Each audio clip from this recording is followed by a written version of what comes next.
So, I've got a theory about crystals.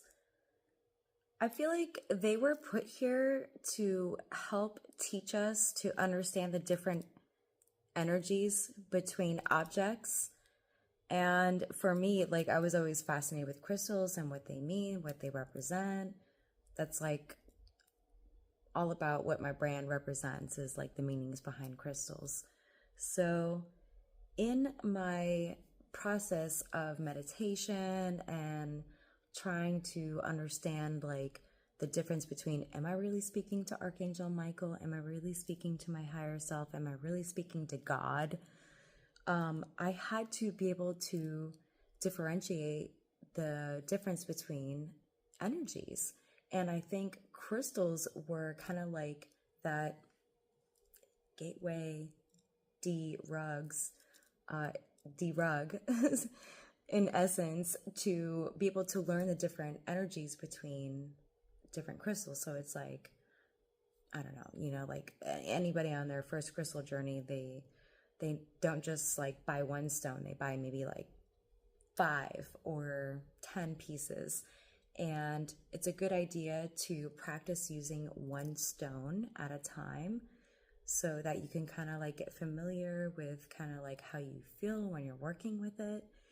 And just because, for example, like when I print up crystal meanings for amethyst, amethyst is known to be a stone that helps with headaches. But for me, it just exasperates my headaches. It doesn't help me, not one bit. Rose quartz actually will help me with a headache. And I think the difference is the reason behind the headache, not just, oh, because the stone says so. So, at the times that like I was recognizing the situation, it was more of like heart chakra related experiences. So it was better for me to use something like rose quartz to correct my headache. Anyways, but somebody who's new to crystals will be like, oh, I know what rose quartz is. It's a pink crystal and it's a quartz crystal. So anyways, with crystals, I feel like they're just kind of like a lesson for us on our healing journey to expand our consciousness and to expand our energetic field, to be able to feel the difference between energies and what they bring.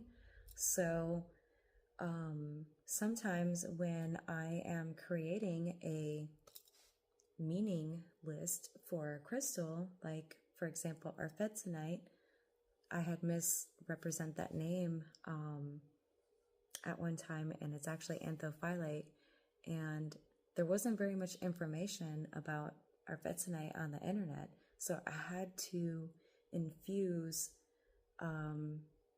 ideas that I got from sensing the information. And because I had a lot of practice touching different minerals and understanding what they felt like, I could then sense that Arfetsanite was a very like mind expanding third eye chakra, even though you wouldn't expect that necessarily upon first glance on it. So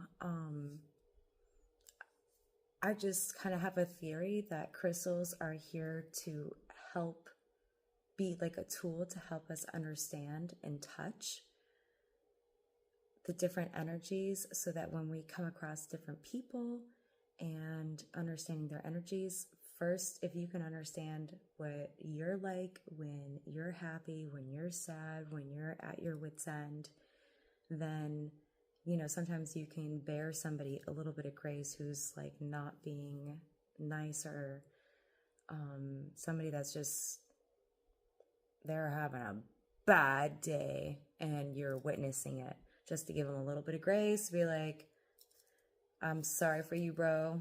Thank God that